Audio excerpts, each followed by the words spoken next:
నమస్తే, this is Maheja. Welcome to YKTV special debate. Paschima Godavari జిల్లా ఆకివీడు మండలం పెద్దపేటలో రామాలయం పునర్నిర్మాణ వివాదం కొనసాగుతూనే ఉంది.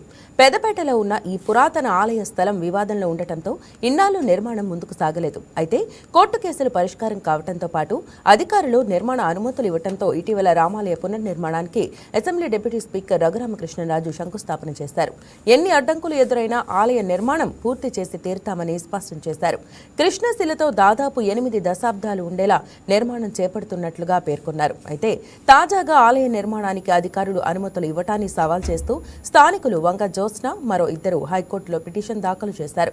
ప్రభుత్వ భూమిలో మతపరమైన నిర్మాణాలు చేపట్టడానికి వీల్లేదని సుప్రీంకోర్టు స్పష్టమైన తీర్పునిచ్చిందని, అయినా అధికారులు రామాలయ నిర్మాణానికి అనుమతులు ఇచ్చారని పిటిషన్లో పేర్కొన్నారు. లంచ్ మోషన్ రూపంలో అత్యవసరంగా విచారణ జరపాలని కోరారు. దీనిపై స్పందించిన న్యాయమూర్తి మంగళవారం విచారణ జరుపుతామని స్పష్టం చేశారు. దీంతో నేడు ఈ పిటిషన్ విచారణకు రానుంది. ఈ వ్యవహారంపై హైకోర్టు ధర్మాసనం ఎలాంటి నిర్ణయం తీసుకోబోతుంది? రామాలయ నిర్మాణానికి గ్రీన్ సిగ్నల్ ఇవ్వనుందా, రెడ్ సిగ్నల్ వేయనుందా అనే ఉత్కంఠ నెలకొంది.